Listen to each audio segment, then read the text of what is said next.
بسم الله الرحمن الرحيم. أعوذ بالله من الشيطان الرجيم. ومن أظلم ممن منع مساجد الله أن يذكر فيها اسمه وسعى في خرابها أولئك ما كان لهم أن يدخلوها إلا خائفين لهم في الدنيا خزي ولهم في الآخرة عذاب عظيم. محترم سامعین، سبق نمبر 137 اور آیت نمبر 114 ہے۔ آیت کریمہ کا ترجمہ سماعت فرمائیں۔ اور کون بڑا ظالم ہے اس شخص کے مقابلے میں جو روکتا ہے اللہ کی مسجدوں سے، یعنی ان میں اللہ کا نام یاد کرنے سے، اور کوشش کرتا ہے ان مساجد کی خراب کرنے میں۔ یہی بدترین لوگ ہیں کہ نہیں ہے ان کے لیے جائز کہ وہ داخل ہوں ان مسجدوں میں مگر ڈرتے ہوئے، اور خاص ان کے لیے دنیا میں رسوائی ہوگی اور آخرت میں بہت بڑا عذاب ہوگا۔ اللہ ہی کے لیے ہے مشرق اور مغرب، بس جہاں کہیں بھی تم اپنا توجہ پھیرو، جہاں کہیں بھی تم پھر جاؤ تو وہاں اللہ کا چہرہ ہے۔ بے شک اللہ تعالیٰ فراخی دینے والا ہے، ہر چیز کو جاننے والا ہے۔ آیت کریمہ ومن اظلم ممن منع مساجد اللہ، اس آیت کے اندر گویا کہ یہ زجر نمبر 5 ہے۔ جو اس حصے کے اندر اعتراضات چل رہے تھے، پہلا اعتراض حضرت جبرائیل پر تھا کہ اس لیے ہم آپ کی بات نہیں مانتے کہ ہمارے پاس جبرائیل فرشتہ وہی لاتا اور یہ ہمارا دشمن ہے۔ اس کے جوابات دیے گئے۔ دوسرا اعتراض حضرت سلیمان علیہ السلام کو نبی کیوں کہتے ہو۔ تیسرا اعتراض سحر منزل من اللہ ہے اور آپ اس کو جادو کو آپ کفر کہتے ہیں۔ چوتھا اعتراض آپ جو لفظ ہم بولتے ہیں تو وہ شرک اور گناہ ہو جاتا ہے، جب آپ بولتے ہیں تو وہ صحیح اور توحید ہوتا ہے۔ پانچواں اعتراض تھا آپ کی بات ایک نہیں ہے، کبھی ایک دن ایک بات، دوسرے دن دوسری بات، آپ اپنی بات میں متردد ہیں، یعنی شکی ہے، لہذا آپ سچے نبی نہیں۔ اس کے بعد زجرات کا سلسلہ تھا، اور زجر کا معنی یہ ہے کہ ڈانٹ ڈپٹ ان کی خباثات کے اوپر۔ پہلی خباثت انبیاء علیہم الصلاۃ والتسلیمات پر اعتراضات، ام تريدون ان تسألوا رسولکم۔ دوسرا اعتراض لوگوں کو مرتد کرنا، کافر بنانا، اور یہ بھی حسد کی وجہ سے، اور حسد کی بنیاد پہ نفس کی خباثت، اور حسد بھی حق کے وضاحت کے بعد۔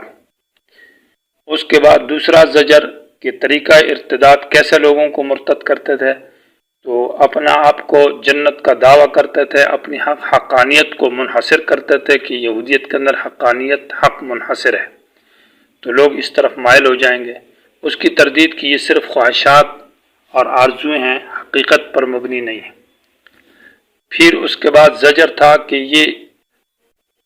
اپنے آپ کی حقانیت اور جنت کا دعویٰ کرتے ہیں تو کیا آپس میں متفق ہیں۔ سوال پیدا ہوتا تھا کہ یہود اور عیسائی آپس میں ایک دوسرے کے ساتھ متفق ہوں گے،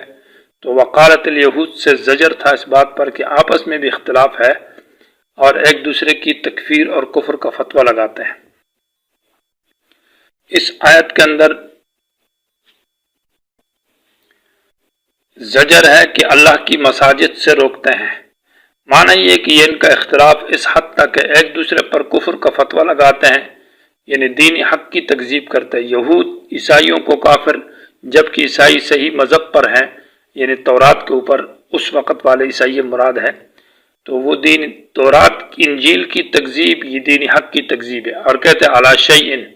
لیست النصارى علی شیء، مطلب کسی حق دین پر نہیں، حالانکہ وہ دین حق پر تھے۔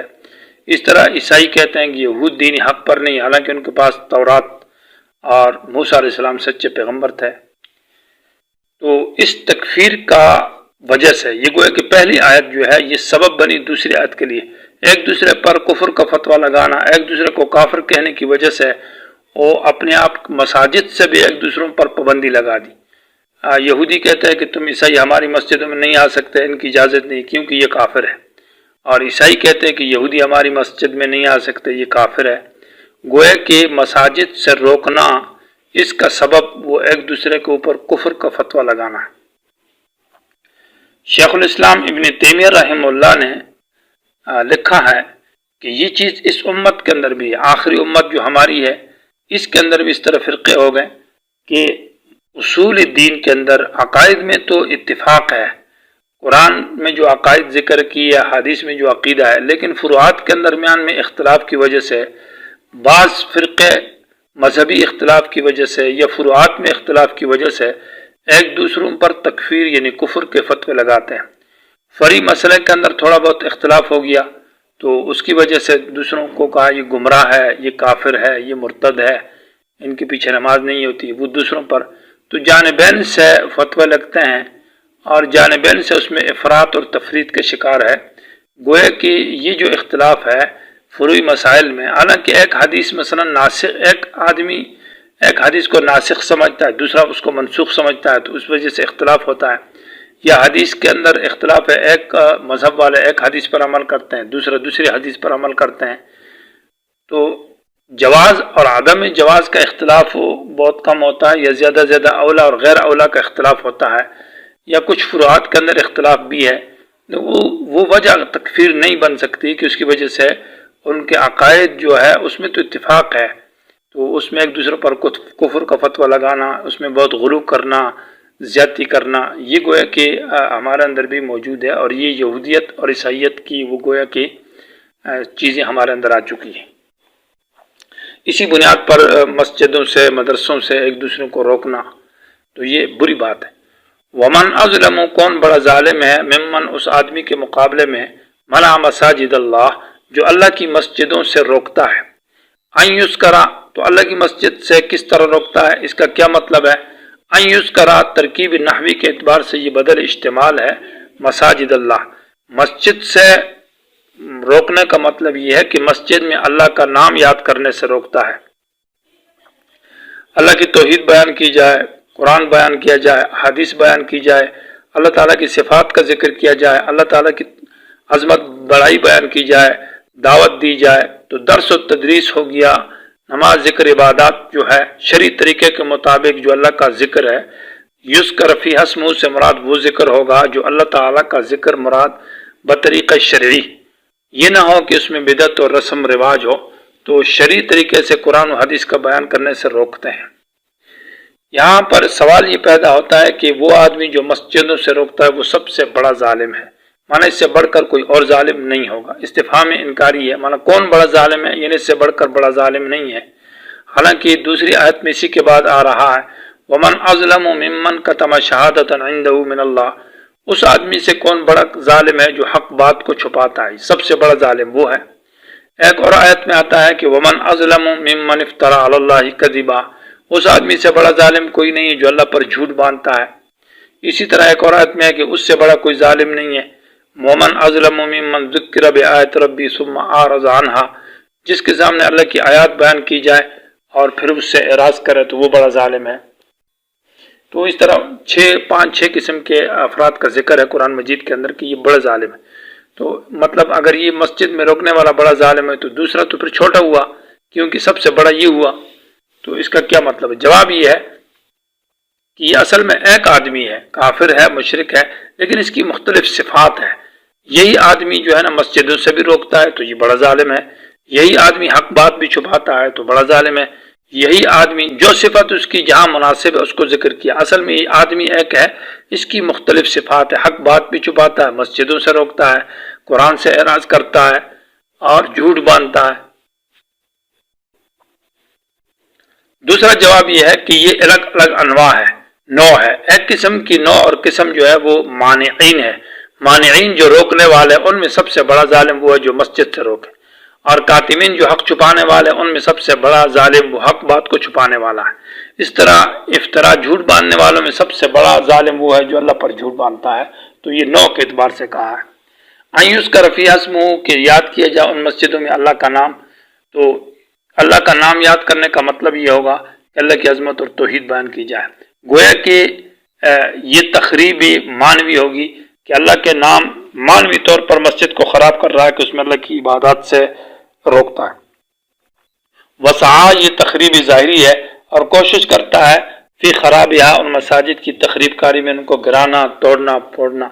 یا سعا فی خرابیہا سے مراد یہ کہ اس میں شرک اور بدعت اور رسم رواج کرنا، شرکیہ جلسے کرنا، دنیا کی باتیں کرنا، دنیا کے بارے میں اعلان کرنا۔ حدیث میں آتا ہے کہ کسی کی چیز گم جائے اور وہ مسجد میں اعلان کرے تو حدیث میں لا راد اللہ علیکہ، اللہ تجھے اس چیز کو واپس نہ دے، اللہ تجھے اس کو یہ نہ ملا ہے۔ اولئک ما کان لہم، اولئک یہ گندے لوگ جو مسجدوں سے روکتے ہیں اور مسجدوں میں تخریب کاری کرتے ہیں، یہی اولئک اس میں اشارہ بعید تحقیر کے لیے، انتہائی گھٹیا اور حقارت کے لیے، یہ گندے اور پلید، ما کان لہم جائز ہی نہیں ہے ان کے لیے ان یدخلوہا کہ یہ داخل ہوں ان مسجدوں میں، الا خائفین مگر خوف کی حالت۔ اس جملے کے اندر دو توجیہ ہے، ایک یہ کہ یہ جملہ خبریہ یہ پیشن گوئی ہے کہ ایسا وقت آئے گا کہ اسلام کا غلبہ ہوگا، مسلمانوں کا زور ہوگا، اسلام کا بول بالا ہوگا، اور یہ لوگ جو مسجدوں سے روکتے ہیں یہ مسجدوں میں داخل نہیں ہوں گے مگر ڈر ڈر کر داخل ہوں گے اس وقت، اب ان کا غلبہ ہے، اب یہ تو لوگوں کو روکتے ہیں۔